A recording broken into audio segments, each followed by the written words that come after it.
Pada tahun 2093, umat manusia menghadapi kiamat, dengan monster berkeliaran di mana-mana. Tingkat kejahatan meroket. Di tengah keputusasaan ini, 6 pahlawan muncul, termasuk Zero, seorang pahlawan yang memiliki kekuatan mengerikan, mampu memenggal kepala bahkan Raja Monster. Pria misterius ini, yang wajahnya tidak pernah terungkap, menabur harapan akan keadilan dan cahaya di seluruh dunia. Tim-tim heroik lainnya juga muncul, membawa perdamaian bagi umat manusia. Namun setelah 5 tahun yang gemilang, ia tiba-tiba menghilang tanpa kabar. Kini, di tahun 0, film tersebut terus menjadi hit box office, dan protagonis kita, yang diusir dari rumahnya oleh adik perempuannya, tak lain adalah pahlawan legendaris itu. Hari ini adalah konser grup heroik dari klan 10 Dewa. Para gadis di antara penonton berteriak histeris karena idola mereka sangat tampan. Tiba-tiba, sekelompok preman, yang mengaku sebagai gangster, muncul dengan senjata api, berniat untuk menyerang mereka. Semua orang di bawah panik dan lari. Tetapi para preman itu tidak tahu bahwa senjata api hanyalah seperti korek api yang tidak berbahaya bagi para pahlawan. Mereka dengan cepat kewalahan oleh kecepatan dan kekuatan setiap anggota kelompok. Akhirnya, pemimpin kedua belah pihak saling berhadapan langsung. Pemimpin kelompok menyatakan bahwa dia tidak akan mengampuni pria botak itu karena, bagaimanapun juga, orang seperti dia cukup berharga untuk dijadikan poin pengalaman. Pria botak itu dengan marah melayangkan serangkaian pukulan, tetapi pemimpin kelompok menghindari semuanya dan menghabisinya dengan satu pukulan. Setelah menyelesaikan pekerjaannya, pria baik hati itu bahkan menyuruhnya pergi. Tetapi sebelum dia bisa pergi, sang protagonis muncul dan memborgol salah satu kakinya dengan borgol polisi berpangkat tinggi. Bukan hanya pria botak itu yang pucat pasi, tetapi pria berambut panjang dari klan 10 Dewa juga gemetar ketakutan. Ternyata pria botak itulah yang disewanya untuk meningkatkan reputasi kelompok dan akan dibayar sejumlah besar uang setelah menyelesaikan tugas tersebut. Karena mengira dirinya telah ditipu, pria botak itu langsung mengamuk, memperlihatkan kekuatan sebenarnya sebagai monster peringkat B. Dia melayangkan pukulan yang merusak wajah pria tampan berambut panjang itu. Anggota kelompok lainnya bergegas membantu tetapi berjatuhan satu demi satu seperti burung, tidak mampu menahan satu pukulan fatal pun. Tepat saat itu, seorang pemburu peringkat E muncul entah dari mana. Ketika Dewa Perang mendengar tentang peringkat E-nya, pria botak itu dengan sinis menyuruhnya pulang dan minum susu ibunya saja. Tetapi Dewa Perang tidak gentar. Dia menyatakan bahwa kekuatannya tidak berhenti di peringkat E. Dia mengeluarkan sarung tangan bertenaga jetnya, membual bahwa bahkan paus pun bisa terlempar olehnya. Pria botak itu sedikit terkejut, tetapi kemudian tertawa terbahak-bahak ketika melihat sarung tangan itu menerbangkan pemiliknya. Meskipun begitu, Dewa Perang tidak menyerah. Dia mengeluarkan berbagai macam alat seperti jubah tembus pandang, tetapi semuanya hanya mengakibatkan dia babak belur. Tokoh protagonis pria, yang menyaksikan, tercengang oleh keberanian dan sifat lucu yang tak terlukiskan dari bocah itu. Pria botak itu kehilangan kesabaran dengan keras kepala Dewa Perang. Dia meraung bahwa jika bocah itu ingin mati, dia akan langsung mengirimnya ke liang kubur. Melihat sang protagonis masih berdiri di sana, Dewa Perang menyuruhnya untuk segera lari, sementara dia akan tetap tinggal karena seorang pahlawan tidak dapat meninggalkan warga sipil.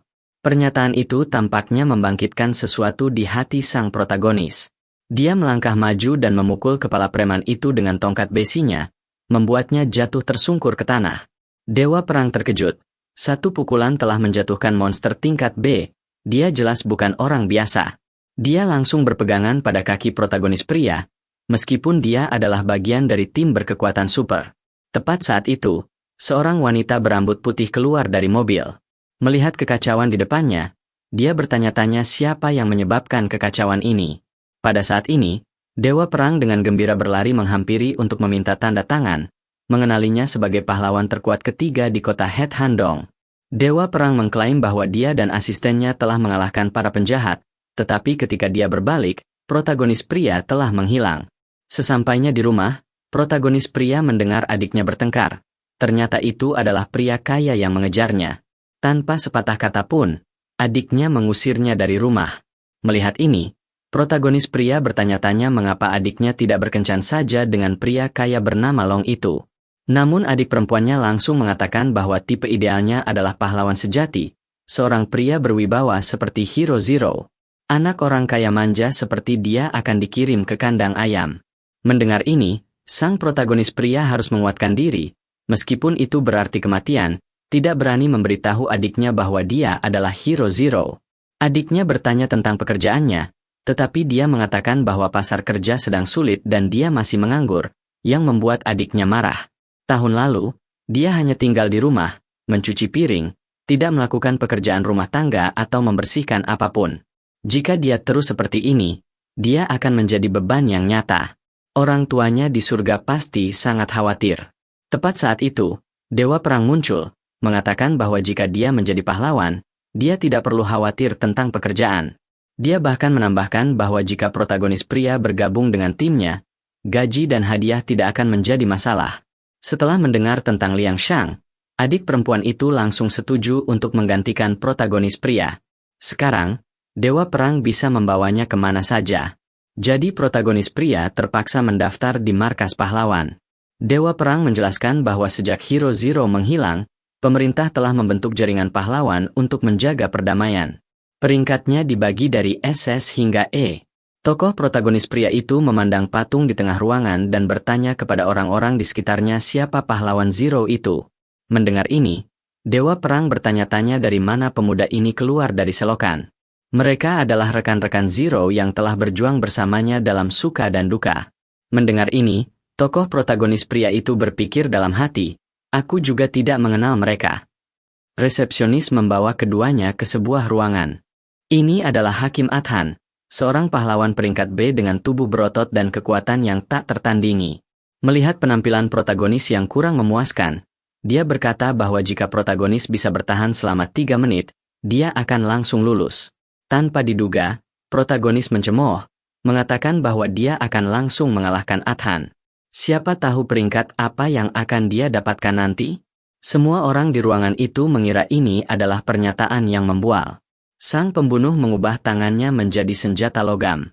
Dia menerjang ke depan, berniat menyerang dengan sekuat tenaga, tetapi sang protagonis dengan lincah memblokir gerakan-gerakan kuat dan cepatnya. Setiap pukulan menghantam seperti palu godam, begitu kuat sehingga lantai bergetar setiap kali dipukul. Sang protagonis dengan cepat menghindar ke samping, kakinya bergerak cepat seperti tarian, menghindari setiap pukulan tajam. Ia melakukan serangan balik dengan menggunakan gada miliknya untuk memblokir semua gerakan Adhan, membela diri sambil mencari kelemahan. Adhan harus mengakui bahwa ia adalah orang terkuat yang pernah ia nilai, tetapi banyak orang mendaftar sebagai pahlawan karena kesombongan. Jika protagonis adalah orang seperti itu, ia tidak akan membiarkannya pergi.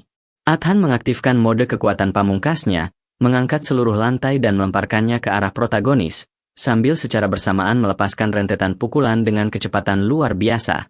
Tepat ketika Adhan hendak melayangkan pukulan lain, protagonis pria menerjang ke depan, menggabungkan pukulan dan tendangan kait. Dia mendarat tepat di wajah Adhan, membuatnya pingsan. Pertarungan berakhir, membuat semua orang di ruangan itu ternganga takjub.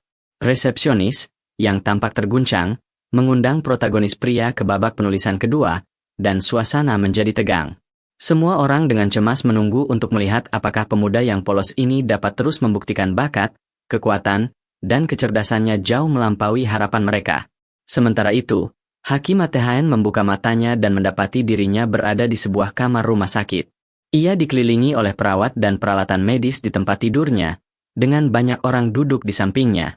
Dia masih terhuyung-huyung, sangat terkejut oleh kekalahan telak yang baru saja dideritanya, tidak mampu bereaksi. Kepalanya berputar, dan dia tidak ingat apa yang baru saja terjadi. Apakah anak itu benar-benar sekuat itu? Kekuatannya jauh melebihi imajinasinya. Han Dong duduk di sana dengan tenang, mengatakan bahwa kekalahannya adalah hal yang wajar, karena pemuda itu setidaknya memiliki kekuatan setara level A. Namun, yang paling mengejutkan Adhan adalah nilai ujian tertulis anak laki-laki itu. Ia mengikuti ujian tersebut, dengan tulisan tangan yang buram. Pertanyaan esai itu tentang cita-cita kepahlawanan. Pertanyaannya adalah, apa cita-cita kepahlawananmu? Anak laki-laki itu hanya menulis satu kalimat, saya tidak ingin menjadi pahlawan. Adhan merasa sulit mempercayainya. Ia tidak tahu apakah orang ini idiot atau orang yang tidak bertanggung jawab, yang sangat berkuasa namun acuh tak acuh terhadap idealisme. Ia bergumam, hatinya dipenuhi kebingungan dan keheranan, menatap Han Dong seolah mencari penjelasan. Han Dong hanya mengangkat bahu, dengan tenang menjelaskan bahwa tidak semua orang memiliki idealisme yang jelas. Terkadang kekuasaan berada di luar imajinasi, tetapi sikap adalah masalah pilihan pribadi. Masih tercengang, merasa kalah sekaligus bingung oleh respons singkat namun menantang dan arogan dari sang protagonis, ia menatap kembali ujian itu, bergumam pada dirinya sendiri tentang seperti apa sebenarnya generasi pahlawan baru ini, campuran antara kemarahan dan kekaguman, dan bertanya-tanya apakah pemuda ini benar-benar memahami tanggung jawab seorang pahlawan atau hanya hidup dengan kekuatannya. Melihat skor protagonis pria yang ditampilkan di layar, Dewa Perang terkekeh, berpikir bahkan siswa sekolah dasar pun lebih pintar darinya. Ternyata protagonis itu tipe orang yang berotak dangkal dan berbadan tegap, tetapi Dewa Perang tidak patah semangat.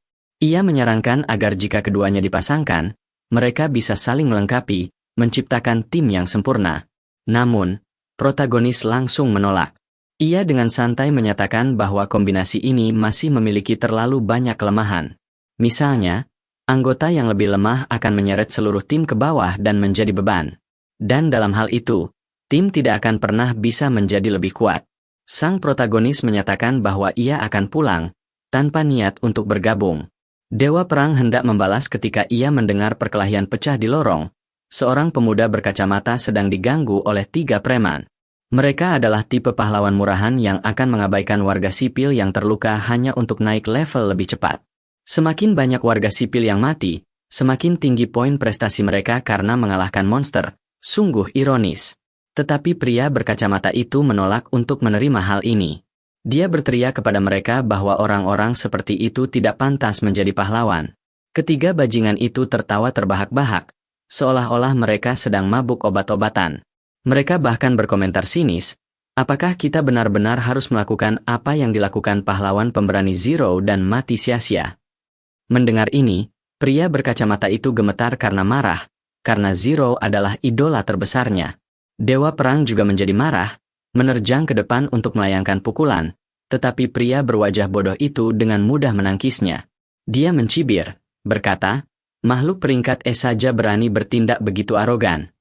Dia hampir saja membuat Dewa Perang pingsan ketika sang protagonis muncul. Dia dengan mudah menangkis serangan keduanya hanya dengan 1 tangan. Pria bodoh itu langsung merasa tertarik. Dia memperkenalkan mereka bertiga sebagai segitiga emas, trio tingkat atas. Dia berharap sang protagonis akan memberi mereka pelajaran yang tak akan pernah mereka lupakan, tetapi kemudian seorang pemuda dengan rambut biru panjang muncul, menyebabkan ketiga anggota segitiga emas itu pucat pasi saat menyadari bahwa dialah si jenius iblis. Pria berambut biru itu dengan santai mengatakan bahwa dia hanyalah seorang perwira junior dan bertanya apakah mereka bertiga ingin berlatih tanding. Tetapi sebelum dia menyelesaikan kalimatnya, ketiga pria itu sudah lari. Pria muda berkacamata itu memperkenalkan dirinya sebagai Hiem Han, dan pria berambut biru sebagai THP TAM.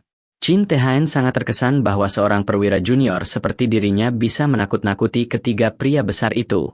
Karena penasaran, ia bertanya apa bakat pemuda itu, dan pemuda berambut biru itu menjawab bahwa bakatnya adalah nasib buruk. Seluruh kelompok bergidik mendengar ini. 13 menjelaskan bahwa julukannya, Komet, sangat terkenal di dalam perkumpulan. Ia adalah seorang yatim piatu. Panti asuhan pertama yang menerimanya terbakar, tetapi ia berhasil melarikan diri. Panti asuhan kedua hancur akibat tanah longsor, dan ia juga berhasil melarikan diri dari sana. Namun suatu kali, ia cukup beruntung diselamatkan oleh pahlawan Zero. Mendengar ini, sang protagonis harus berterima kasih kepada para dewa atas keberuntungannya yang luar biasa saat itu. Kelompok itu bertanya-tanya apakah akan memasukkan Tirten ke dalam tim, tetapi ia mengatakan bahwa ia tidak memiliki teman bermain, tetapi ia memiliki teman online di dalam game tersebut. Begitu melihat layar game, sang protagonis langsung mengundang Tirten untuk bergabung dengan tim karena ia juga penggemar berat game tersebut. Hidup gadis ajaib. Melihat seseorang yang bersedia berteman dengannya, Tirten sangat gembira, tetapi beberapa saat setelah dia tanpa sengaja meninju pilar, seluruh bangunan asosiasi runtuh. Julukannya sebagai orang yang tidak beruntung langsung terbukti benar. Tokoh utama dengan cepat menyelamatkan seorang gadis kecil sementara Dewa Perang mengevakuasi orang-orang dan rumah sakit.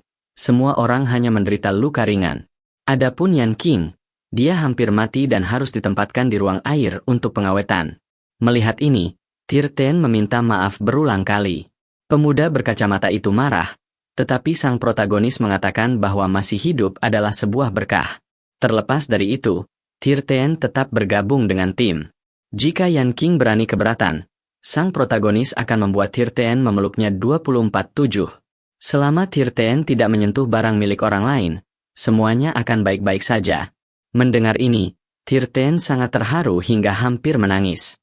Dan begitulah, kuartet aneh itu akhirnya bertemu.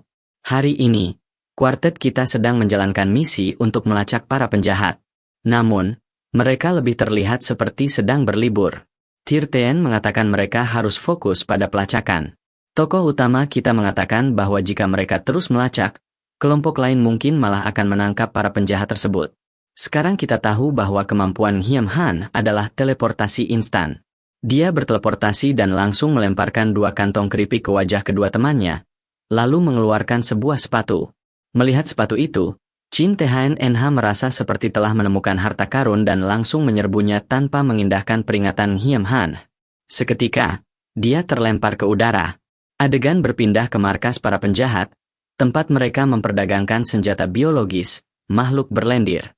Pemimpin kelompok itu mengejek, mengatakan bahwa ketika barang bagus sudah siap, harus dibawa kepadanya. Yang ini terlihat menjanjikan. Tiba-tiba, sebuah suara terdengar. Tidak ada waktu lagi, karena kalian semua akan segera masuk penjara. 4 pemuda muncul seperti 4 saudara superhero, memperkenalkan diri dengan kemampuan teleportasi yang luar biasa dan sang pahlawan utama, dewa perang yang turun dari langit dan jatuh tersungkur. Sungguh memalukan. Seluruh geng kriminal itu membeku selama 5 detik saat melihat anggota perkumpulan pahlawan muncul di tengah tempat pertemuan rahasia mereka. Mereka tampak bertanya-tanya siapa yang memiliki informasi tersebut, tetapi sebelum mereka sempat bertanya, seluruh kelompok secara bersamaan mengeluarkan senjata mereka dan menembakkan rentetan peluru ke arah ke-4 pemuda itu. Meskipun mereka hanya petarung tingkat rendah, setelah mendapatkan gelar pahlawan, kekuatan fisik, saraf, dan otot mereka jauh lebih unggul daripada orang biasa. Oleh karena itu, menembakkan beberapa peluru itu bukanlah masalah besar bagi mereka. Di tengah pertempuran yang menegangkan, Hyam Han mengeluarkan senjata rahasianya, sepasang kacamata. Aku sama sekali tidak tahu untuk apa kacamata itu.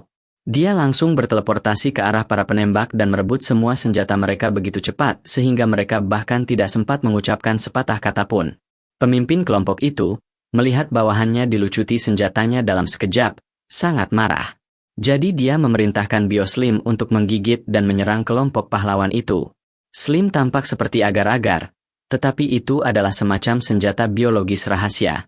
Melihat ini, Tirten segera mengeluarkan senjatanya. Dan astaga, senjatanya bukanlah pedang cahaya atau sarung tangan energi, tetapi serangkaian bola meriam yang muncul entah dari mana.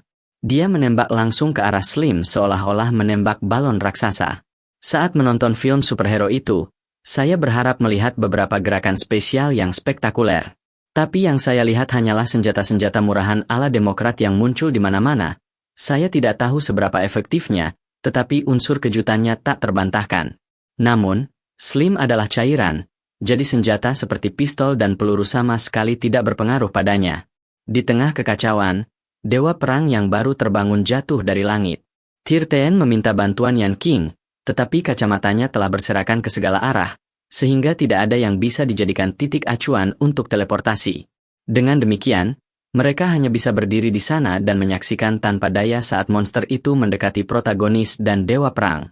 Begitu Slim menerjang ke depan, sang protagonis melayangkan pukulan gada tanpa ragu. Pukulan itu begitu kuat hingga aku bisa mendengar angin berdesir di udara, dan baru kemudian dewa perang tersadar dan bertanya apa yang sedang terjadi. Sang protagonis dengan santai mengklaim itu hanyalah monster biasa. Mendengar ini, dewa perang panik dan berteriak, "Jika itu monster, mengapa kau melemparkannya ke arah pusat kota?" Pada saat itu, sang protagonis tiba-tiba menyadari bahwa dia baru saja melakukan kesalahan besar dan segera mengejarnya. Sementara itu, Slim telah terlempar hingga ke pusat kota, menyebabkan semua orang panik dan berhamburan. Ia juga mengeluarkan bau busuk yang sangat menyengat sehingga pemilik warung mie mengira seseorang telah mencampur sampah dan membuangnya tepat di depan tokonya. Tepat ketika ia hendak menggigit pemilik warung mie, sang protagonis muncul dan memukulnya dengan gada lainnya. Namun sebelum ia sempat bersukacita, dewa perang tiba, terengah-engah seperti anjing yang dikejar, menanyakan kepada sang protagonis apa yang telah dimakannya sehingga bisa berlari begitu cepat. Untuk mengejarnya, Dewa Perang harus berlari dengan kecepatan luar biasa, mungkin sampai pada titik reinkarnasi di kehidupan selanjutnya. Dewa Perang juga memanfaatkan kesempatan itu untuk memperingatkan sang protagonis bahwa bertarung dengan cara yang liar seperti itu tidak dapat diterima.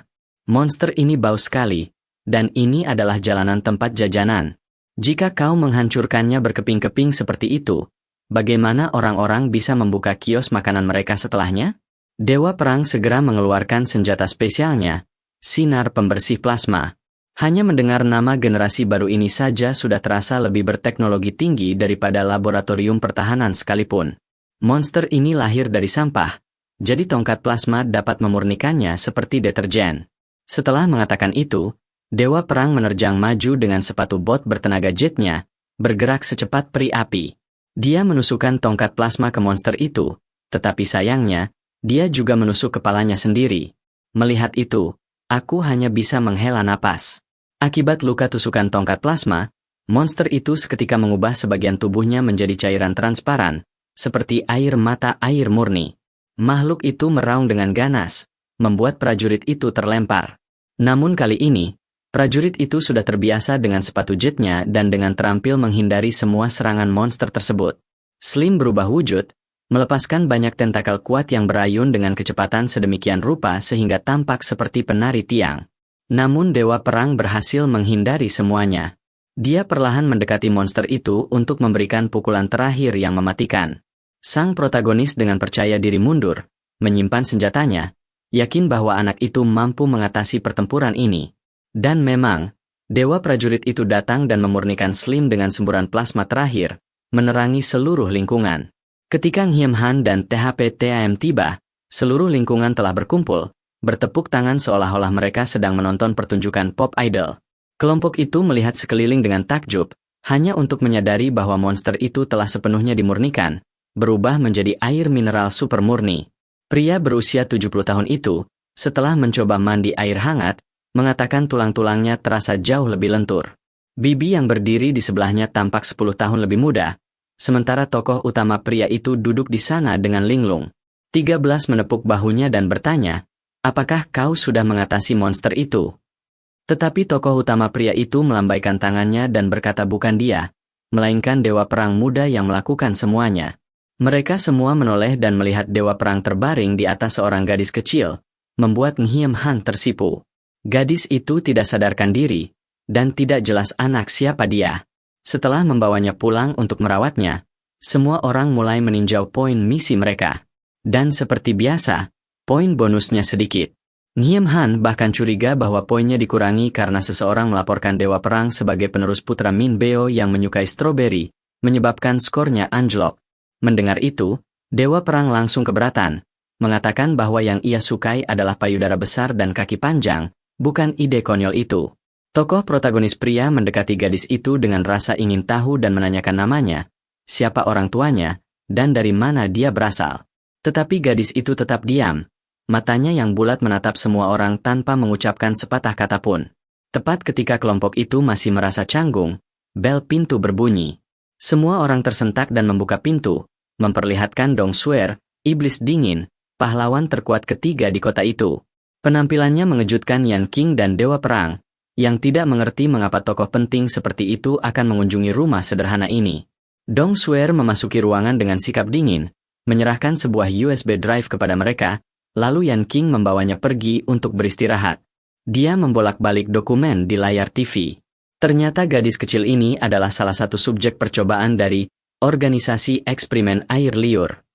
Secara lahiriah, mereka mengadopsi anak yatim piatu, tetapi kenyataannya, mereka menggunakan anak-anak sebagai subjek percobaan, seperti memelihara ayam di pabrik, tetapi dalam versi yang lebih mengerikan. Tokoh protagonis pria segera menyadari niat sebenarnya dari organisasi tersebut dan merasa marah atas ketidakmanusiaannya. Dong Suer melanjutkan penjelasannya bahwa dia adalah satu-satunya eksperimen yang berhasil dari organisasi tersebut. Mendengar ini, mata Dewa Perang melebar karena terkejut, memikirkan anak-anak yang dianggap sebagai eksperimen gagal, karena semua orang mengerti bahwa nasib mereka pasti akan sangat tragis. Suer menunduk dan hanya berkata pelan, "Maaf, seolah-olah aku sendiri tidak sanggup menanggung kebenaran itu. Mendengar itu, wajah protagonis pria memerah karena marah, dan tiba-tiba suasana menjadi berat, seolah-olah terbebani oleh batu besar. Tekanannya begitu mengerikan sehingga Sueni dan Dewa Perang sama-sama kesulitan bernapas. Udara menyempit dan bergetar dalam gelombang, benda-benda di ruangan bergetar, dan bahkan cangkir kopi retak. Protagonis pria menggertakkan giginya dan bertanya mengapa begitu banyak anak diperlakukan seperti ini? Mengapa asosiasi pahlawan membiarkan ini terjadi? Baru setelah beberapa detik dia menyadari bahwa dia secara tidak sengaja telah mengaktifkan kekuatannya, jadi dia segera menenangkan diri untuk mengembalikan semuanya ke keadaan normal.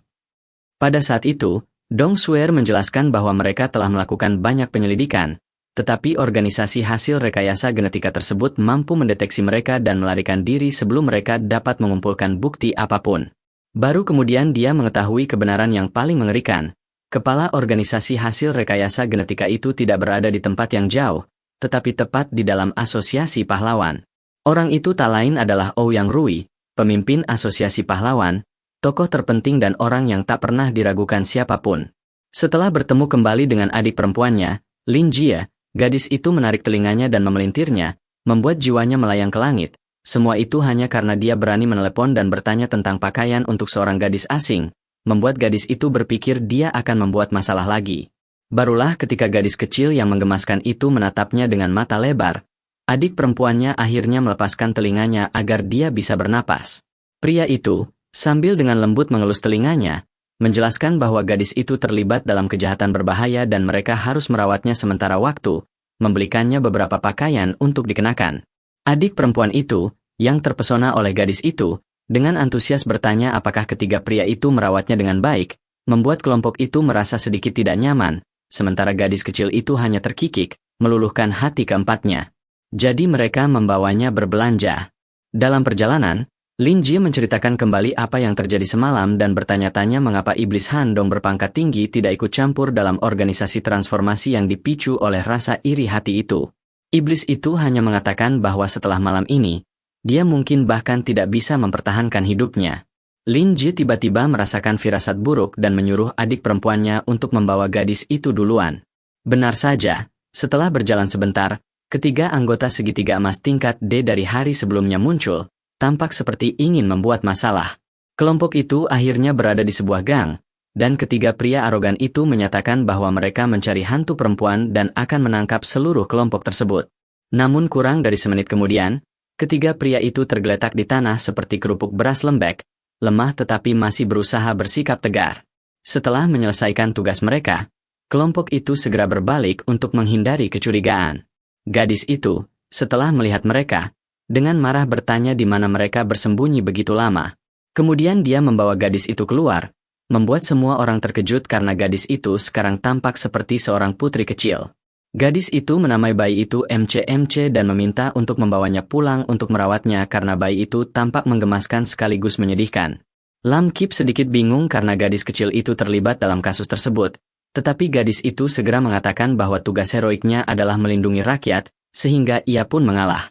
Di markas besar, Au Dengthy sangat marah karena bawahannya telah gagal, tetapi seorang pria di sebelahnya dengan tenang mengatakan bahwa mereka telah diberi tugas baru dan pasti akan berhasil. Sementara itu, di rumah Dewa Perang, seorang ninja wanita menyelinap masuk dan mendapati dia sedang tidur. Dia bermaksud menyerangnya, tetapi ternyata itu hanya boneka. Melihat sekeliling, dia melihat ruangan itu dipenuhi topeng yang tergantung di langit-langit, masing-masing memegang benda aneh. Dia langsung berpikir penghuninya pasti seorang psikopat. Penampilan Dewa Perang mengejutkannya. Dia dengan cepat mengambil sebuah alat dari mulut topeng dan memasukkannya ke dalam mulutnya, menyebabkan dia gemetar hebat, membuatnya berpikir dia telah diracuni. Tanpa diduga, dia gemetar kegirangan karena itu adalah sikat gigi baru yang super bersih. Gadis ninja itu tersentak dan mengambil alat lain, mengabaikan teriakan Dewa Perang bahwa alat itu belum diuji. Dia tetap menembakkan seberkas cahaya, seketika mengubahnya menjadi kepala pancuran super bersih, membuat Dewa Perang mandi di tengah ruangan. Gadis ninja itu panik, berteriak bahwa dia tidak bisa melawan orang mesum ini, dan lari, meninggalkan Dewa Perang berdiri di sana dengan bingung, tidak mengerti mengapa seseorang menerobos masuk rumahnya, menjejalkan sikat gigi ke wajahnya, memandikannya, dan kemudian menyimpulkan bahwa dia adalah orang mesum. Di rumah Lin Jie, adik perempuannya merawat gadis kecil itu dengan sangat baik, tetapi pembunuh bayaran kedua telah mendekati area tersebut. Dia sedang mengamati dari gunung di belakang ketika Lin Jie muncul dari balik bayangan, berkata, "Mengintai orang lain itu sangat buruk, kau tahu." Pahlawan kelas A itu segera mengenalinya sebagai Lin Jie, yang mengaku sebagai pembunuh bayaran terbaik organisasi yang mampu mengubah lengannya menjadi dua pedang besar. Keduanya dengan cepat berkonfrontasi, dan meskipun pria satunya dengan sombong mengklaim akan menghabisi Lin Jie dengan mudah, dalam beberapa detik, ia sudah tergeletak telentang seperti semua monster sebelumnya. Marah, ia menyuntikkan dirinya dengan obat yang mengubah tubuhnya menjadi monster, menguji kekuatan kelas S dan kecepatannya yang menakutkan, tetapi Lin Jie masih dengan mudah menghindar dan memohon ampun. Ereksi macam apa itu? Hanya lebih besar dan tidak memakai celana, itu saja. Dia meninju dadanya, melumpuhkannya, dan hendak pergi ketika si pembunuh bayaran berkata dia akan kembali jika ada kesempatan untuk membunuh saudara perempuannya dan gadis kecil itu. Betapa bodohnya orang ini? Diam dan kau akan hidup lebih lama. Lin Jie berkata dengan marah, jika dia berani mengancam keluarganya, dia pasti sudah mati. Hanya dengan satu pukulan, dia berubah menjadi pahlawan legendaris Zero. Dia sudah lama tidak menjadi pahlawan, tetapi kegagalan untuk melindungi orang-orang yang dicintainya bukanlah pilihan lagi. Sang pembunuh tampaknya menyadari hal ini, tetapi sudah terlambat. Setengah gunung hancur bersama tubuhnya. Lin Jie kembali ke rumah, dan keluarganya serta adik perempuannya kembali mengobrol dengan gembira. Dia teringat kata-kata Dong Suer, dalam 3 hari, Ouyang Rui akan menghidupkan kembali organisasi evolusi cemburu. Mereka akan bertindak, dan ini bisa menjadi pertempuran terbesar yang pernah terjadi di kota topi. Dia berharap Lin Jie akan berada di sana untuk membantu demi perdamaian semua orang dan keselamatan keluarganya. Lin Jie memutuskan untuk bergabung dengan strategi Dong Suer. Keesokan harinya, kelompok itu berkumpul untuk membahas rencana mereka, dan Dong Suer juga mengundang pahlawan peringkat A, Xiao Ye. Namun, setelah melihat sekelompok pria peringkat E berdiri di sudut, Xiao Ye menatap mereka dengan tidak senang. Dia tidak mengerti mengapa Dong Suer mengundang orang-orang ini. Kata-katanya seperti guyuran air dingin, seketika membuat Yan Qing marah. Dia membual tentang kehebatannya, tetapi Xiao Ye hanya mencibir, menyebutnya idiot berwajah katak. Keduanya berdebat sengit sampai Dong Suer harus turun tangan. Dia mengatakan bahwa Lin Jie sangat kuat, mampu membalikan keadaan dan akan membantu rencana malam ini. Kemudian dia mengungkapkan bahwa Tirten telah menggunakan kesialan untuk menyerang markas organisasi yang mengubah kecemburuan. Mendengar ini, Dewa Perang tertawa dan berkata, akhirnya, kesialan Tirten terbukti berguna, menciptakan suasana tegang sekaligus tetap mempertahankan nuansa humor dan penuh tekanan. Malam itu, kelompok tersebut mengikuti jejak Ouyang Rui ke lokasi transaksi. Helikopter Tuan Kem mendarat di tengah kerlap-kerlip lampu di lereng gunung.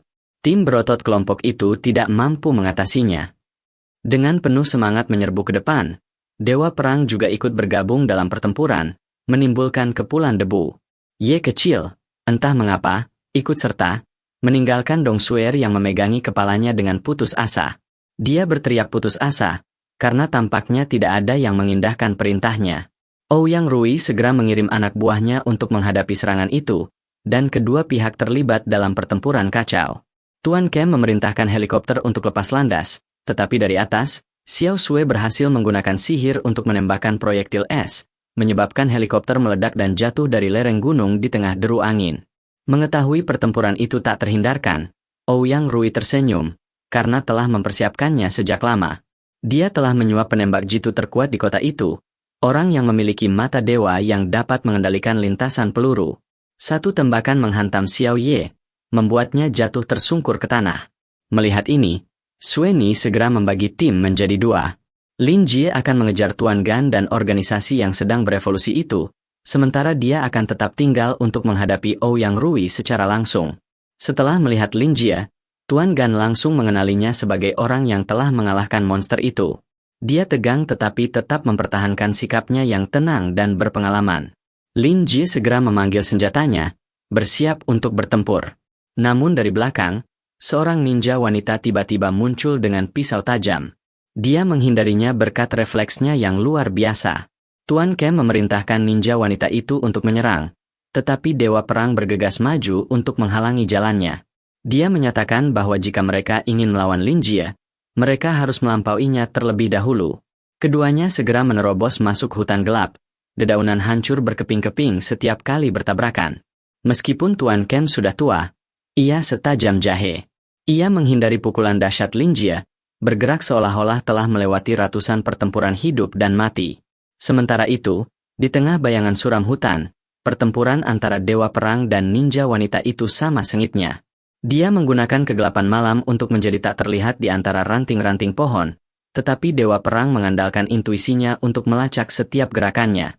Tiba-tiba dia menangkapnya dan melayangkan pukulan yang hampir membuat ninja wanita itu muntah. Sementara itu, Yan Qing bergegas ke sisi Xiao Ye untuk menyelamatkannya, tetapi dia dengan keras kepala menolak untuk mengakui bahwa dia terluka parah.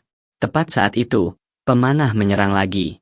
Xiao Ye membuat penghalang es untuk melindungi dirinya, tetapi peluru-peluru itu terlalu cepat. Ngiem Han Kuit tidak ingin menjadi beban. Dia memeluk Tiu Dip dan menggunakan teleportasi untuk membawanya ke tempat aman di balik pohon. Tiu Dip merasa bersyukur dan akhirnya menyetujui rencananya. Bekerja sama, Ngiem Han secara akurat menghitung posisi penembak jitu itu. Tiu Dip, menggunakan pertahanan esnya, mengalahkannya dalam sekejap. Ngiem Han dengan bangga menyatakan bahwa dia dapat menghitung segalanya. Namun kegembiraan itu hanya berlangsung singkat karena sang penembak jitu muncul dari belakang. Dia mengaktifkan posisi X-nya dan menjebak Sue Ni di dalamnya, sekaligus menginjak kepala Yan Qing, menyebabkan Sue Ni panik. Sue Ni bertanya-tanya mengapa alat yang digunakan oleh Asosiasi Internasional untuk memenjarakan penjahat berkekuatan super jatuh ke tangan sang penembak jitu. Dia dengan dingin berkata, ini adalah hadiah yang dimodifikasi Ouyang Rui untuk menyiksa para superhero, lalu menunduk mendekat ke wajah Sue Ni dan bertanya apakah Sue Ni ingin dia membebaskannya dari rasa sakit ini. Sementara itu, di sisi timur medan perang, Dong Suer seorang diri bertarung melawan Ouyang Rui hingga mati. Dia mengubah lengannya menjadi pedang es yang tajam, setiap serangannya dipenuhi tekad, tetapi Ouyang Rui menangkisnya dengan pecahan logam dengan kecepatan luar biasa. Dengan angkuh dia berkata, jika kekuatanmu hanya sebatas ini, maka jangan buang waktumu. Sue Ni mencoba mencari kesempatan untuk mendekat, tetapi dia bisa mengeraskan tubuhnya, membuat semua serangannya sia-sia. Kemudian dia melepaskan pukulan dahsyat seperti petir, menyebabkan wanita itu muntah darah, diikuti oleh pukulan lain ke punggung yang membuatnya roboh, tak mampu bergerak. Udara dipenuhi keputusasaan. Pertempuran malam ini baru saja dimulai, tetapi bayangan kematian telah menyelimuti segalanya. Ouyang Rui menjambak rambut Dong Suer dan mengangkatnya dengan angkuh, mencibir bahwa timnya adalah sekelompok orang bodoh yang tidak berguna, menyerbu seperti ngengat ke api tanpa rencana apapun. Bagaimana mungkin orang-orang seperti itu berani bermimpi menjadi pahlawan? Mendengar hinaannya tentang rekan satu timnya, Suer menjadi marah. Dia menatap matanya dan berkata, jika pahlawan selalu mundur, siapa yang akan berdiri dan menjadi pahlawan? Suaranya bergetar, tetapi tatapannya tetap teguh. Sementara itu, situasi pertempuran anggota tim lainnya semakin memburuk. Xiao Ye dipenjara dalam sangkar es oleh Dewa Pemanah. Dia menyaksikan dari pinggir lapangan saat Yan Qing dipukuli dengan brutal, wajahnya berlumuran darah. Dewa Perang terpojokan ke tanah oleh seorang ninja wanita yang telah membalikkan keadaan. Hanya Lin Jie yang tetap berdiri di tengah medan perang, dengan tenang menghadapi Tuan Kem, gerakannya sehalus lapangan tenis, setiap serangannya tepat dan bersih, membuat Tuan Kem marah. Dia menelan ramuan yang meningkatkan kekuatannya dan meraung seperti monster, menyatakan bahwa satu pukulan saja sudah cukup untuk menghancurkan Lin Jie. Tapi semua orang tahu apa yang terjadi jika terlalu cepat membual. Beberapa gerakan sederhana dari Lin Jie membuatnya berguling-guling di tanah. Wajahnya bengkak, mulutnya berbusa seperti ikan yang kehabisan oksigen. Di sisi Yan Qing, penembak jitu itu melepaskan rentetan pukulan, hampir menjatuhkannya ke tanah. Xiao Ye, yang patah hati, ingin dia berhenti, tetapi dia tetap melancarkan serangan bom buatannya yang terakhir. Dewa penembak terlalu kuat, dia menembus ledakan itu, menggunakan tebasan tak terlihat untuk menebas Yan Qing, membuatnya pingsan di tempat. Xiao Ye berteriak panik, melepaskan kekuatan terpendamnya, cincin es meledak, dan bulu-bulu hancur berkeping-keping. Dia membekukan dewa penembak menjadi patung dalam sekejap, sepotong kepalanya jatuh ke tanah dengan bunyi dentang yang mengerikan. Ia bergegas ke sisi Ngiem Han, menangis dan memanggil namanya dengan putus asa. Sementara itu, Dewa Perang dan ninja wanita itu mencoba berbicara dengannya, karena mereka tahu bahwa ia bukanlah orang yang jahat.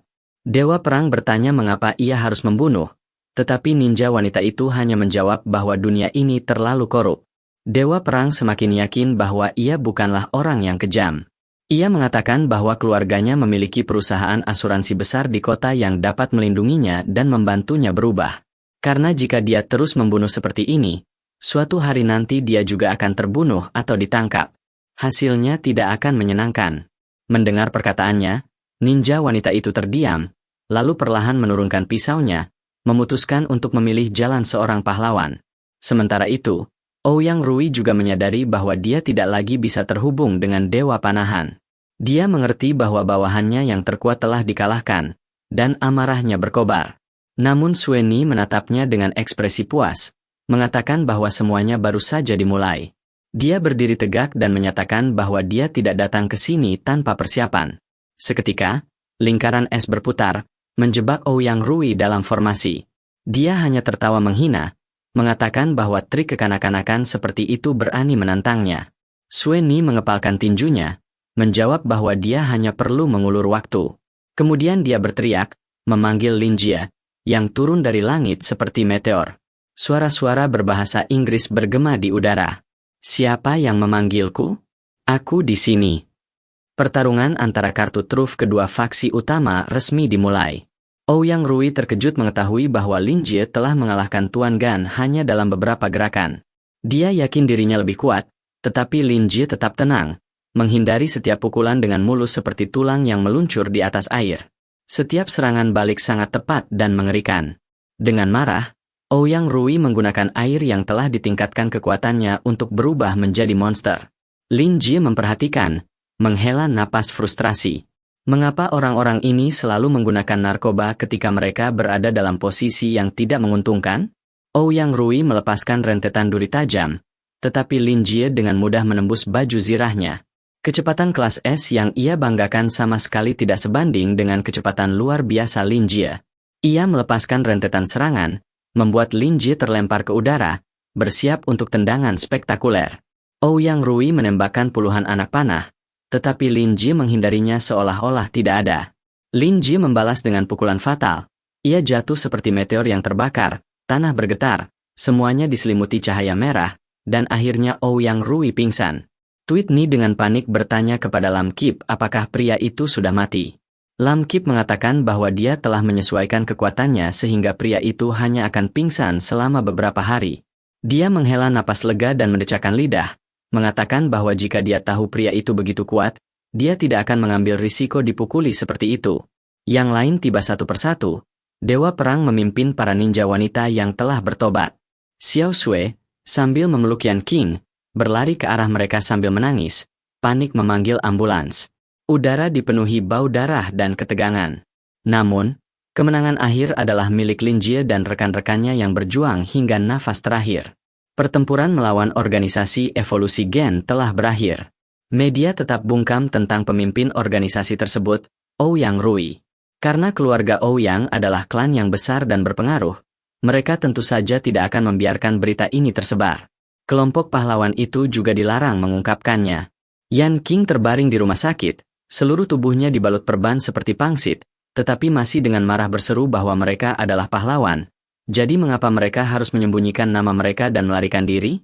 Xiao Ye menghibur mereka, mengatakan bahwa ini juga memiliki sisi baiknya karena jika identitas mereka tidak terungkap, mereka tidak perlu takut keluarga Ouyang akan membalas dendam. Sementara itu, Ninja Xiao Yu secara resmi telah menjadi pelayan pribadi Dewa Perang. Memang benar bahwa tuan muda kaya dapat memiliki apapun yang mereka inginkan, membuat orang iri sekaligus kagum. Beberapa saat kemudian, Linjie datang mengunjungi keduanya, menanyakan bagaimana kedua jenderal ini bisa begitu beruntung, memiliki dua wanita cantik dalam pelukan mereka setelah pertempuran. Linjie menoleh untuk bertanya di mana Sueni berada, dan Sueni berdiri tepat di pintu sambil menggoda. Kau sangat merindukanku, mengapa kau tidak menyatakan perasaanmu?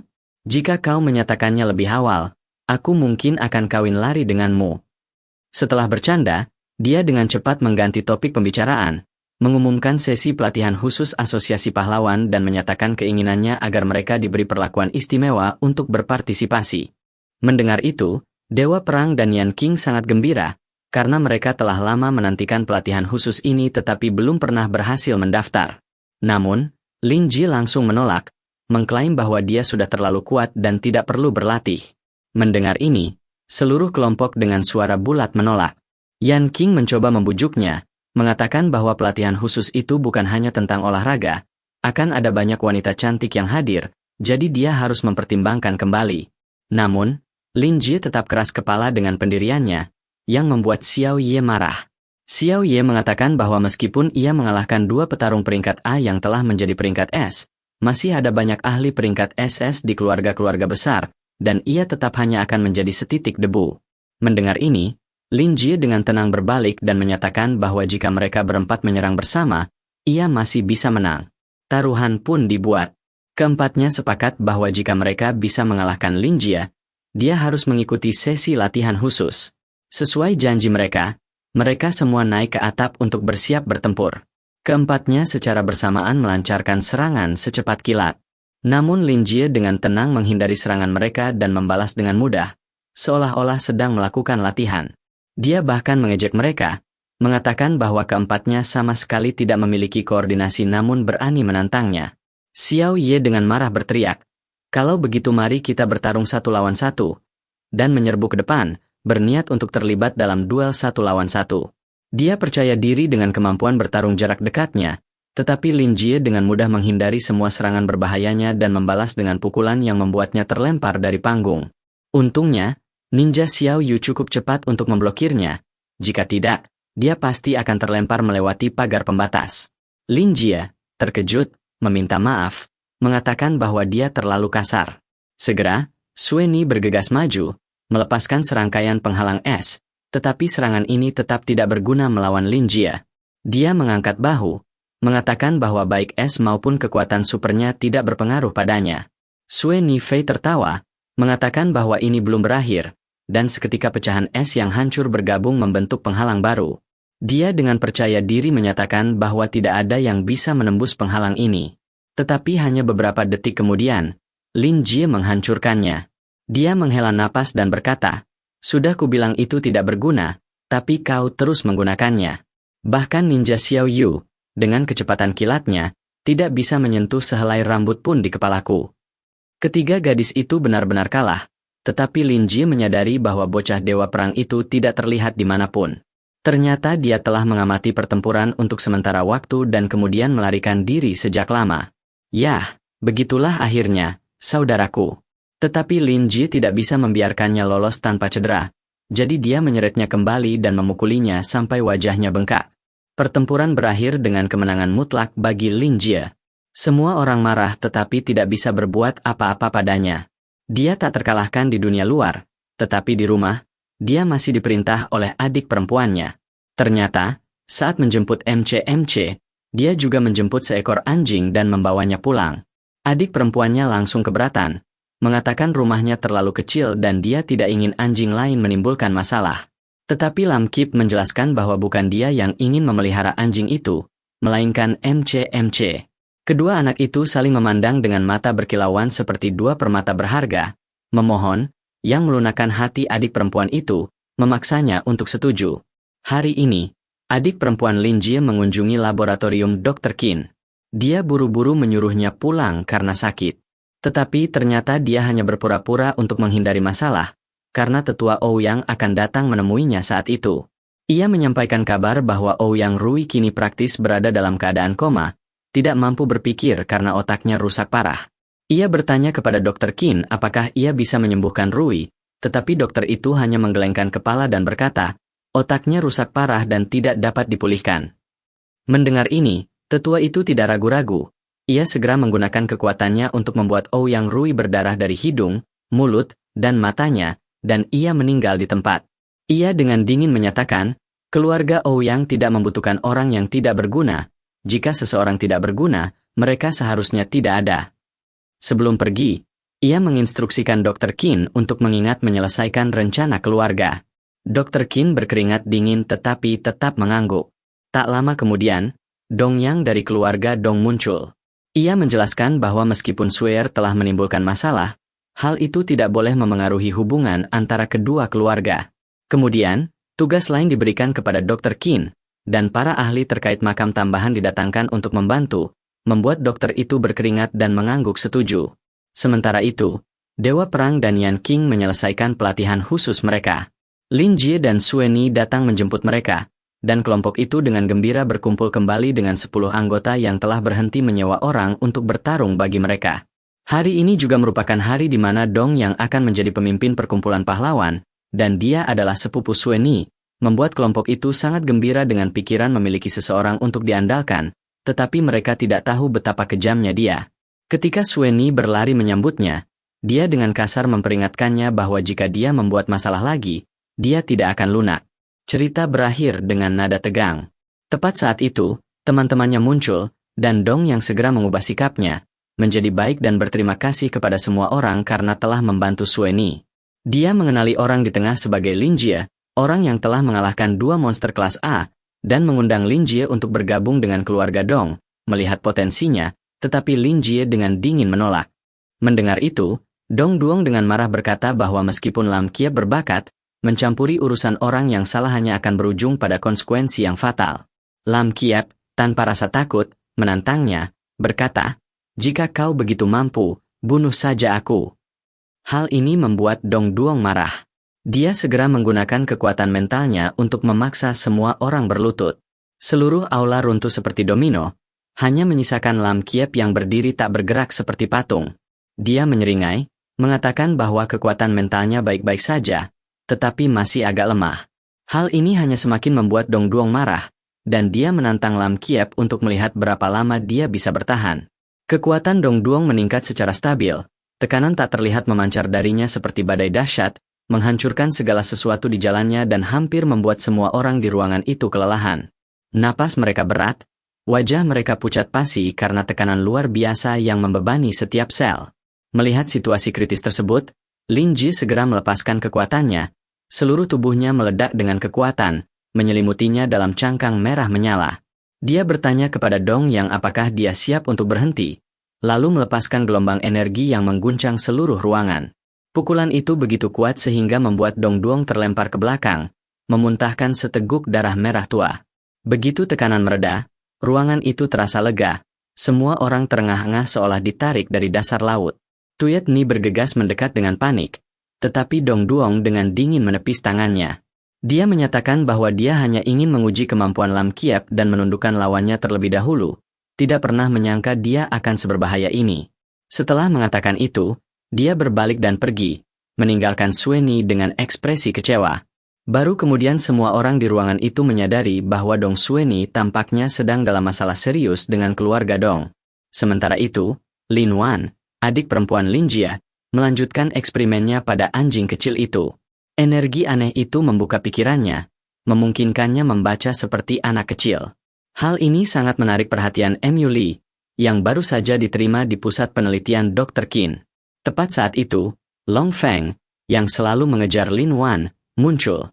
Dia mengira Long Feng datang untuk menyatakan perasaannya seperti biasa, tetapi kali ini wajah Long Feng tampak serius. Dia memperingatkannya bahwa pusat penelitian Dr. Qin terhubung dengan keluarga Ouyang dan Dong. Kedua kekuatan ini bisa berbenturan kapan saja, dan dia pasti akan berada dalam bahaya. Mendengar ini, Lin Wan segera curiga bahwa pendatang baru di pusat itu berasal dari keluarga Dong, tetapi meskipun mengetahui bahaya yang akan datang, dia tidak bisa mundur karena khawatir pada Dr. Qin. Long Feng kecewa tetapi masih ingin melindunginya. Jadi dia segera memerintahkan leluhur keluarga Long untuk mengikuti dan melindunginya dari balik bayangan. Saat Lin Jie mengunjungi saudara perempuannya di pusat rehabilitasi, indranya yang tajam segera mendeteksi seseorang yang mengikutinya. Hanya dalam beberapa detik pengamatan, ia melacak seluruh garis keturunan keluarga Long. Ia dengan cepat menundukkan mereka dan mendapatkan tanda pengenal keluarga Long. Ia salah mengira bahwa Long Feng telah mengirim orang untuk membuat masalah karena ia gagal dalam upayanya untuk memikat Lin Wan. Kesalahpahaman itu membuatnya marah, dan dia memutuskan untuk membalas dendam pada Long Feng. Pada saat yang sama, Long Feng mendengar bahwa leluhurnya telah dimusnahkan, dan keliru mengira bahwa keluarga Dong telah bertindak lebih dulu. Kemarahannya semakin memuncak, tetapi dia tidak menyerah. Dia bertekad untuk melindungi Lin Wan sampai akhir, bahkan jika itu berarti menghadapi seluruh keluarga Dong, dia tidak akan mundur. Setelah tiba di pusat penelitian dan melihat adiknya selamat dan sehat, Lin Ji menghela napas lega. Dia memakaikan kalung kecil padanya, dan menyuruhnya untuk menekan kalung itu jika dia menghadapi bahaya. Lin Wan segera mengerti bahwa kakaknya mengetahui situasi tersebut dan merahasiakannya. Dia menatapnya dengan tatapan pengertian, tetapi tidak mengatakan apapun, karena tahu bahwa kakaknya tidak ingin dia khawatir. Cerita kini beralih ke 13. Ia ditugaskan untuk mengawasi Dong Suer, tetapi selama 2 hari berturut-turut Suer tidak meninggalkan rumah. Pada hari ketiga, sebuah mobil mewah berhenti di depan gerbang. Suer muncul dengan pakaian sederhana, tetapi matanya dipenuhi ketegangan. Keluar dari mobil adalah seorang pria berambut pirang. Dia adalah Ouyang Zihao, tuan muda keluarga Ouyang. Wajah mereka jelas menunjukkan bahwa mereka semua sama, dan memang benar demikian. Sueni dipaksa menikah dalam perjodohan oleh keluarganya dan tidak bisa menolak, jadi dia tidak punya pilihan selain mengikutinya. Zihao dengan kasar menarik rambutnya, bertingkah seolah pernikahan itu dimaksudkan untuk menyiksanya. Tepat ketika dia hendak menyeretnya ke dalam mobil, kelompok berotot itu muncul. Mereka ingin menyelamatkan wanita muda itu, tetapi pengawal Zihao semuanya adalah robot. Semua pukulan sia-sia, otot bertemu baja, dan akibatnya, seluruh kelompok dipukuli hingga hampir mati. Tuyet Ni, dalam keadaan panik, memohon padanya untuk mengampuni mereka. Suaranya bergetar, tetapi Tu Hao tidak peduli. Dia melemparkannya ke dalam mobil dan terus menyiksanya. Melihat orang-orang yang dicintainya hampir mati di depan matanya, yang bisa dia lakukan hanyalah menangis dan memohon padanya untuk mengampuni mereka, mengatakan bahwa dia akan melakukan apapun yang dia inginkan padanya. Namun Zihao menolak dengan dingin. Tepat saat itu, sebuah peluru melesat di udara, tetapi Zihao dengan mudah menangkapnya dengan tangannya seolah-olah itu hanya setitik debu. Itu adalah peluru yang ditembakkan Tirten. Dia melemparkan peluru itu kembali, mengenai kaki Tirten dan menyebabkannya jatuh. Tirten ketakutan karena dia bisa menangkap peluru dengan tangan kosong, tetapi Zihao hanya menyeringai, mengatakan bahwa dia tidak hanya bisa menangkap peluru tetapi juga membunuh orang dengan tangan kosong. Ia mengangkat 2 jarinya, menebas udara untuk membentuk pedang tak terlihat, lalu menebas tubuh Tirten. Pukulan itu begitu kuat sehingga Tirten langsung pingsan. Sueni hanya bisa menyaksikan tanpa daya saat temannya terluka parah, tak mampu berbuat apa-apa. Mobil itu melaju pergi, meninggalkan rasa tak berdaya, kesakitan, dan ketakutan yang semakin besar di matanya. Tirten sedang sekarat, napasnya semakin menipis seperti benang yang akan putus. Namun di hadapannya muncul robot raksasa yang destruktif, matanya menyala merah, kedua meriam bahunya memanas setiap kali berdetak seolah-olah akan membakar semuanya. Robot itu mengangkat lengan logamnya, bersiap menembakkan sinar laser untuk menghabisi Tirten. Di saat hidup dan mati itu, yang hanya diukur dalam napas, Lin Ji muncul seperti kilat, berdiri melindungi Tirten. Tatapan dinginnya menembus asap hitam. Kali ini, lawannya berteknologi tinggi, bukan sesuatu yang bisa dihadapi hanya dengan kekuatan fisik semata. Karena itu, Lin Ji telah mempersiapkan diri sebelumnya. Dia menghunus pedang transformasi rohnya, bilahnya bersinar merah seperti lava hidup, mampu melelehkan perangkat teknologi apapun. Dia mengayunkan pedang tajam, tebasannya seringan daun pisang, namun cukup kuat untuk langsung memotong ketiga robot itu menjadi beberapa bagian.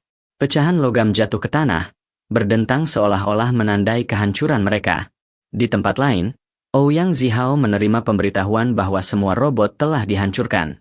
Dia melihat jam tangan pintarnya dan langsung melihat gambar pedang roh yang berkedip. Dia langsung mengenalinya sebagai Lin Jie. Sueni juga sedikit gemetar saat melihat gambar itu, tetapi sebelum dia bisa bereaksi, Zihao menyeringai, mengatakan bahwa dia masih memiliki nilai baginya, karena dia tanpa sengaja telah membawanya ke harta karun yang begitu besar.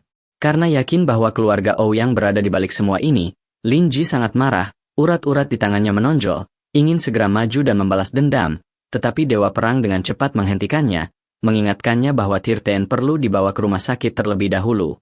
Di tengah darah dan napas tersengal-sengal, Lin Ji membungkuk dan berjanji kepada Tirten bahwa dia pasti akan membalas dendam dan pasti akan menyelamatkan Nona Dong Suer. Janji itu membawa kedamaian di mata 13. Di rumah Dewa Perang, Mereka bertiga mulai mendiskusikan rencana penyelamatan mereka. Lin Jie ingin langsung menyerbu, tetapi Dewa Perang dengan tegas mengingatkannya bahwa meskipun Lin Jie kuat, mereka tidak boleh membiarkan pengikut mereka terluka karena kecerobohan. Mereka harus membuat rencana yang terperinci. Untungnya, Xiao Yu berhasil meretas sistem pertahanan dan mencuri peta keluarga Ouyang. Selain itu, mereka menerima bantuan tak terduga dari anjing pintar, Dou Dou. Hal ini membuat ketiga pemuda itu terdiam, menyesali kekalahan mereka di tangan seekor anjing belaka. Sebuah rencana penyelamatan pun disusun. Mereka akan bertindak tepat selama upacara pertunangan antara Sueni dan Zihao.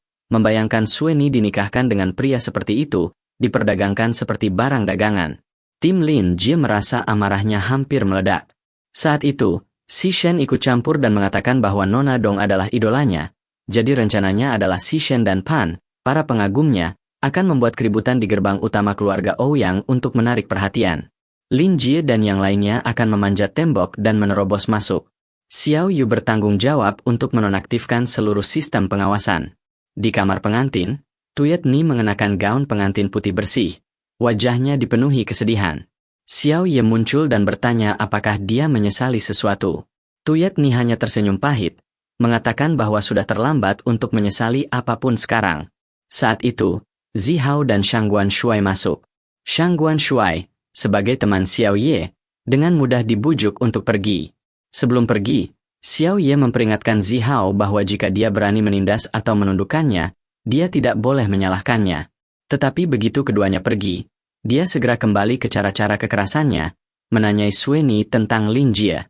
Dia mengancam bahwa siapapun yang berani datang ke sini, dia akan merebut pedang api berkobar, dan Sueni hanya akan berdiri di sana dan menyaksikan temannya mati perlahan.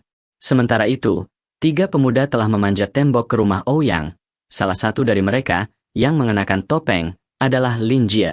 Ia tidak ingin mengungkapkan identitasnya, jadi ia mengganti senjatanya, membawa pedang besar. Dewa Perang terkejut dan bertanya, bagaimana kau mendapatkan ini dari melawan monster? Lin Jie dengan tenang menjawab bahwa itu hanya dari melawan monster. Mereka melanjutkan perjalanan lebih dalam ke area tersebut dan bertemu Xiao Ye dan Shangguan Shuai di hutan. Yan Qing langsung merasa cemburu dan bertanya siapa Xiao Ye. Shangguan Shuai kemudian menoleh ke Yan Qing dan bertanya siapa dia. Keduanya berdebat, menciptakan suasana kacau. Yan Qing tetap tinggal untuk menyelesaikan urusan pribadinya, sementara Lin Jie melanjutkan masuk ke dalam gedung.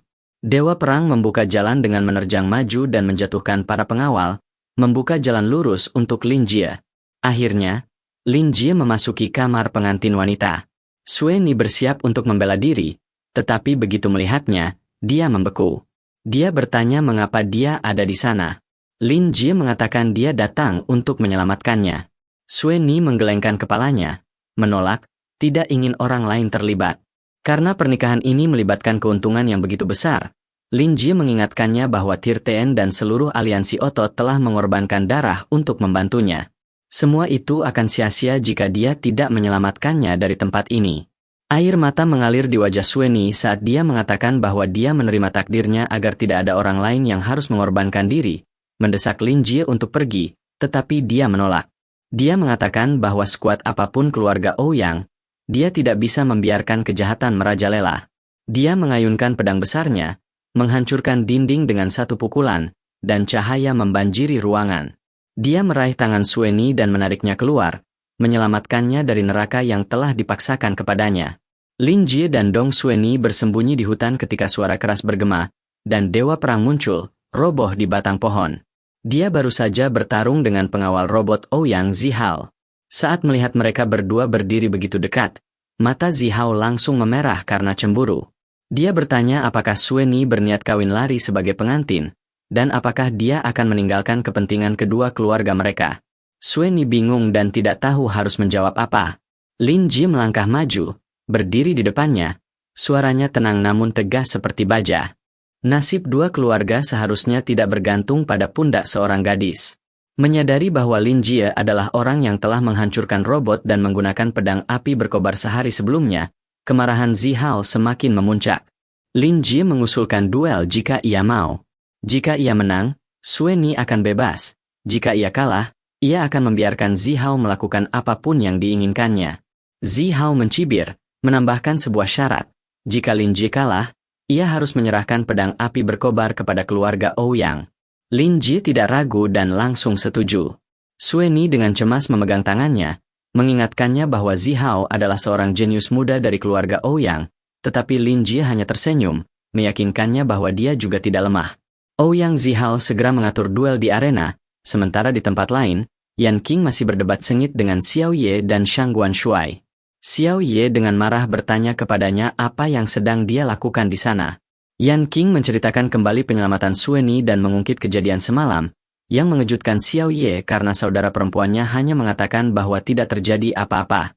Ketiganya bergegas ke arena karena pertandingan akan segera dimulai. Di arena, Lin Ji dan Zihao berdiri saling berhadapan. Juri adalah dua pemimpin klan dari keluarga Ouyang dan Dong. Mereka ragu-ragu apakah akan mengadakan duel atau tidak. Zihao menjelaskan bahwa jika Lin Ji menang, dia akan mengampuni Sue Er, tetapi jika kalah, pedang api berkobar akan menjadi milik keluarga Ouyang.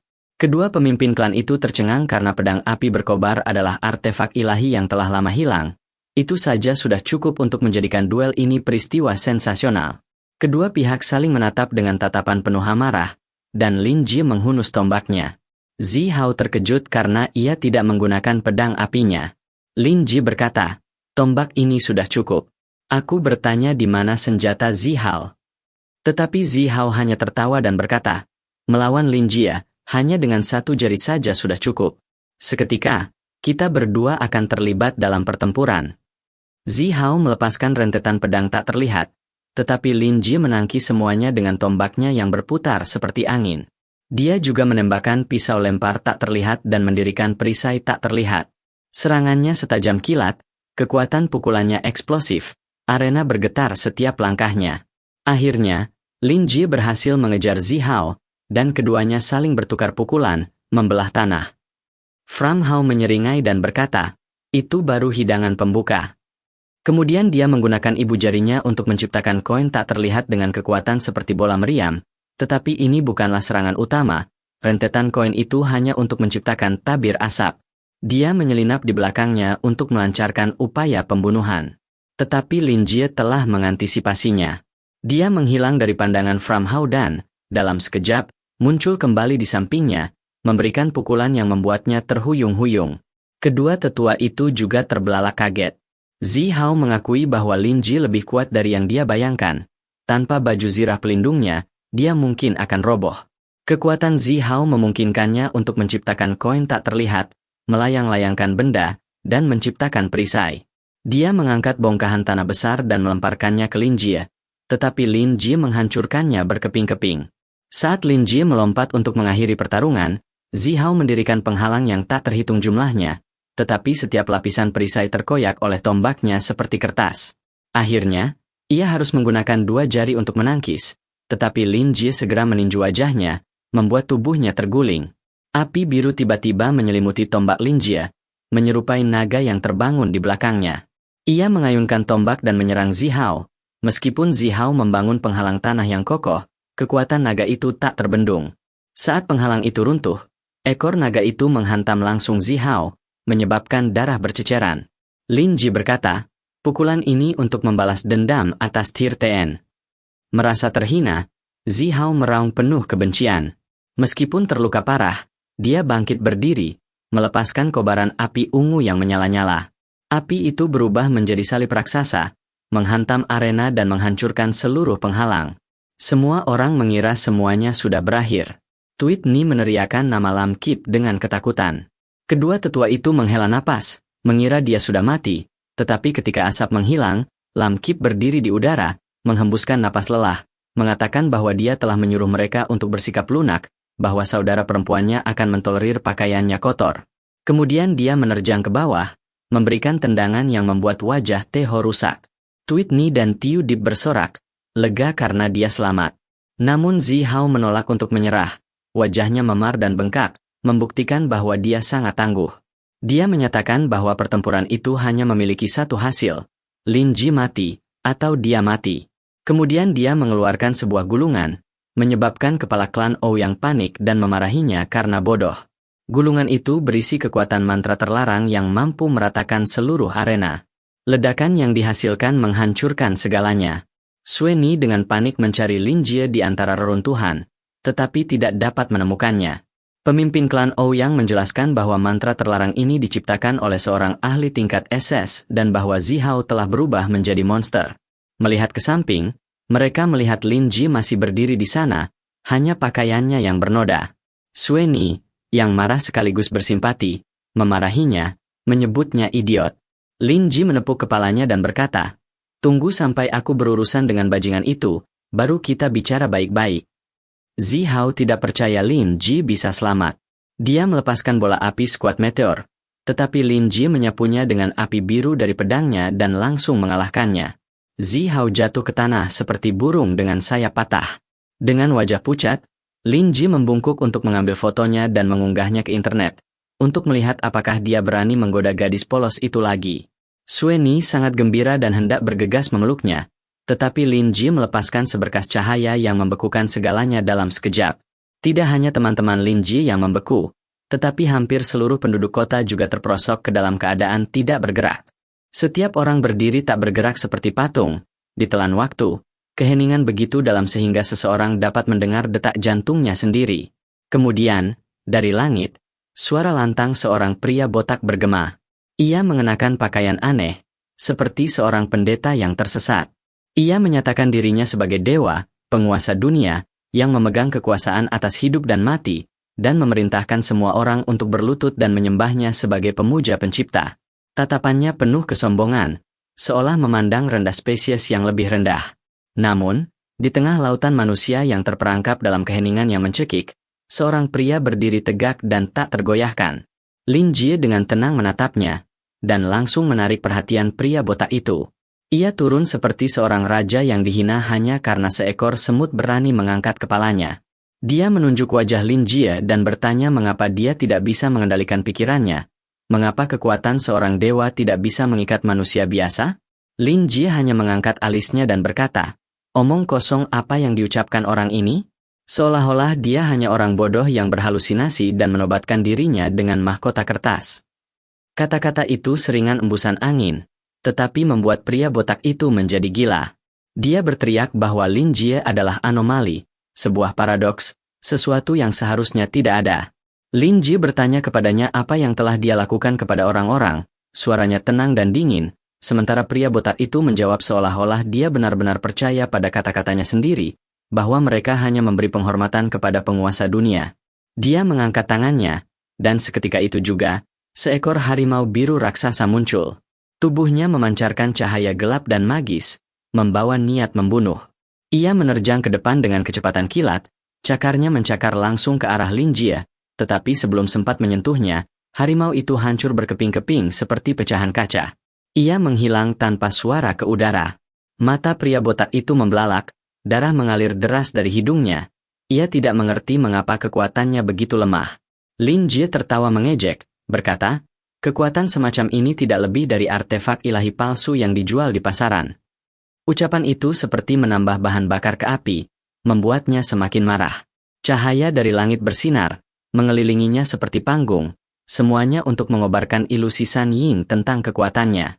Ia menyatakan dirinya sebagai dewa sejati, seseorang yang di hadapannya seluruh dunia harus berlutut dan gemetar. Lin Jie menyaksikan pertunjukan yang mencolok ini dan berpikir dalam hati, orang ini, hanya karena dia sedikit lebih kuat, dia sudah menyebut dirinya dewa, dia benar-benar delusi. Ia mengangkat tangannya dan berkata, "Ini peringatan terakhir, berlutut atau mati." Tetapi Lin Jie hanya menanggapi dengan dengusan mengejek, menunjukkan tidak ada rasa takut sama sekali. Dalam keadaan kalut, ia memanggil pusaran-pusaran yang tak terhitung jumlahnya dan kilat-kilat raksasa yang menyambar langit, guntur bergemuruh seolah ingin menghancurkan bumi. Lin Jie memanggil tombaknya yang sudah biasa digunakan.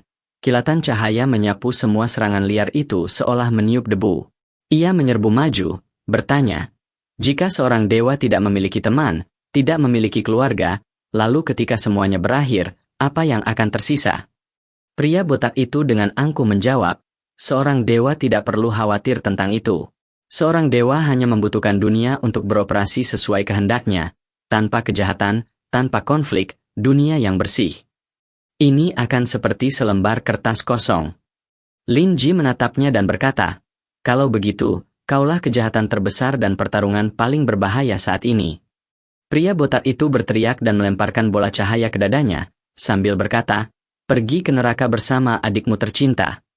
Penyebutan nama adiknya seperti pisau yang menusuk jantungnya, membuat Lin Ji membeku. Hanya sepersekian detik sudah cukup baginya untuk terpukul, tubuhnya terlempar ke belakang. Pada saat itu juga, pria botak itu langsung menyerbu dunia mentalnya. Ruang di hadapannya berubah menjadi labirin mimpi buruk, dipenuhi kenangan kelam, luka emosional terdalam yang telah dipendam Lin Ji. Dia melihat bayangan ibu Lin Ji yang telah meninggal, melihat ketakutan, melihat kesepian, tetapi tiba-tiba sebuah kekuatan dahsyat melemparkannya keluar dari pikirannya seperti penyusup belaka. Lin Ji sedikit gemetar. Masa lalu bergejolak seperti lava cair, membakar akal sehatnya. Dia berkata dia tidak ingin kembali ke kegelapan itu, tidak ingin menghadapi rasa sakit itu, tetapi dia terus memaksakan diri, mendorongnya ke dalam keputusasaan. Pada saat itu, naluri bertahan hidupnya meledak, melepaskan kekuatan terpendamnya. Tubuhnya memancarkan cahaya yang sangat terang, dan Lin Ji berubah menjadi Hero Zero, pendekar legendaris yang namanya pernah membuat dunia gemetar hanya dengan menyebut namanya. Pria botak itu terceng astonished. Dia tidak percaya. Dia mengatakan itu hanya simulasi, dan melepaskan tornado yang tak terhitung jumlahnya untuk memverifikasinya, tetapi tiba-tiba pedang berapi turun dari langit. Kekuatan legenda itu menghantamnya dengan dentang keras, seperti mainan yang dilempar. Dia menggeliat kesakitan tetapi tidak berdaya. Dalam perjuangan putus asa, dia melepaskan teknik pamungkasnya, serangan pedang dari luar angkasa menembus lapisan ruang angkasa, mengguncang bumi dan langit. Meskipun hancur, dia mati-matian mencoba berdiri, tetapi tidak berani roboh. Dia langsung melepaskan teknik keduanya, cahaya pedang menembus ruang dan menusuk tubuhnya. Cahaya itu meledak seolah menghancurkan langit, anggota tubuhnya terputus, dan kesadarannya hancur seperti pecahan kaca. Sebelum menghilang, dia masih tertawa histeris, berkata, "Kau adalah pahlawan legendaris, tetapi kau tidak akan pernah tahu keputusasaanku." Lin Ji berdiri di tengah cahaya yang menyala-nyala, melepaskan jurus penyelamatan pamungkasnya. Cahaya pemurnian memancar seperti matahari, menembus semua kegelapan dan menghapus keberadaan pria botak itu dari dunia ini. Cahaya itu menyebar seperti pernyataan bahwa tidak peduli berapa kali kegelapan melahap dunia, cahaya pada akhirnya akan menang. Sebelum pria botak itu benar-benar lenyap di bawah kekuatan Lin Jie, dia menahannya hingga saat terakhir. Cahaya di sekitar mereka tampak membeku saat dia bertanya mengapa pria itu begitu terjerumus ke dalam pengejaran kekuasaan yang tak pernah puas. Pria botak itu terdiam, kelelahan terlihat di balik penampilan luarnya yang arogan. Dia mengakui bahwa awalnya, dia hanya ingin menyelamatkan orang mati, menciptakan dunia yang bebas dari pembunuhan dan kejahatan, dunia yang bersih tanpa penderitaan. Namun seiring bertambahnya kekuatan itu melahapnya, mengubahnya menjadi pria kejam yang pernah ia benci. Ia berkata bahwa ia tidak mengerti mengapa Lin Ji begitu luar biasa kuat, menentang semua logika. Lin Ji tetap diam, melepas bajunya, memperlihatkan luka-luka di bawah cahaya seperti garis-garis darah. Bekas luka panjang dari pertempuran di Immortal Array membentang di punggungnya, bersama dengan bekas luka bakar dari rudal alien. Luka-luka di tubuhnya tampak seolah-olah telah terkoyak dari pertempuran yang tak terhitung jumlahnya di dunia yang jauh. Seluruh tubuhnya tampak telah hancur dan disatukan kembali berkali-kali. Namun wajahnya tetap secantik sebelumnya, lengannya sesempurna sebelumnya. Hanya bagian-bagian inilah yang ia lindungi dengan sekuat tenaga agar adiknya tidak khawatir. Pria botak itu melihat semuanya dan tersenyum lemah. Ia menyadari inilah alasannya, inilah harga yang harus dibayar untuk kekuatan seperti itu. Dia berkata, "Memang, kau adalah pahlawan Jezo, seorang pria yang memiliki kekuatan setara dewa." Lin Ji tertawa, tawa yang anehnya sedih. Dia menyuruh mereka untuk tidak memanggilnya Jezo lagi, karena dia bukan lagi seorang pahlawan. Gelar itu milik masa lalu, milik masa ketika dia berjuang untuk semua orang, milik masa ketika dia masih bisa tertawa tanpa merasakan sakit di hatinya. Mendengar itu, pria botak itu tidak menjawab. Cahaya menyelimutinya. Ia perlahan-lahan menghilang, tak lagi ingin berdebat, tak lagi ingin melarikan diri, hanya menyisakan desahan samar seperti debu di udara. Setelah ia menghilang, tanah bergetar, dan laboratorium Dr. Qin mulai runtuh. Long Pong dengan panik memanggil nama Lin Wan. Lin Jie berlari panik menerobos reruntuhan beton yang berjatuhan. Akhirnya menemukan Lin Wan meringkuk di bawah tepian yang masih utuh. Dia selamat, dan Lin Jie hampir pingsan karena lega. Lin Jie melangkah maju dan memarahi adiknya karena tidak menekan tombol peringatan di kalungnya. Suaranya tegas, tetapi matanya dipenuhi kekhawatiran. Lin Wan menggembungkan pipinya dan berkata, "Karena aku tidak ingin kau mendapat masalah." Kata-kata lembutnya membuat kedua saudara itu tertawa, meredakan ketegangan yang baru saja berlalu. Sore hari menjelang malam, langit berwarna jingga pekat, seolah bernapas. Lin Jie mengirim pesan meminta Dong Suer untuk menemuinya. Dia duduk menunggu di tangga, memikirkan kenangan yang telah dia bagi bersama Dong Suer. Perdebatan, pertempuran yang mereka lalui bersama, momen-momen kebahagiaan yang membuat mereka melupakan rasa sakit yang membebani hati mereka. Akhirnya, Tuyat Ni muncul. Matanya melengkung penuh canda. Dia berkata dia akan datang ke kota berkabut. Lam Kiep sedikit mengerutkan kening, karena itu adalah surga bagi para penjahat, tempat di mana setiap sudut jalan terdapat tangan berlumuran darah. Tetapi sebelum dia bisa mengatakan apapun lagi, dia mendekat dan memberinya ciuman kejutan, ringan seperti angin sepo-sepo namun sekuat kilat. Lalu dia tertawa dan berlari pergi, meninggalkan aroma samar di udara. Lin Jie berdiri di sana menyaksikan kepergiannya, menyaksikan matahari terbenam di balik reruntuhan bangunan. Dia menarik napas dalam-dalam, berkata pada dirinya sendiri bahwa dia masih hidup, masih terus maju. Dan meskipun perang tidak pernah berakhir, hidupnya akan terus berlanjut dengan semua yang masih dia pegang di hatinya, yang telah menderita begitu banyak luka.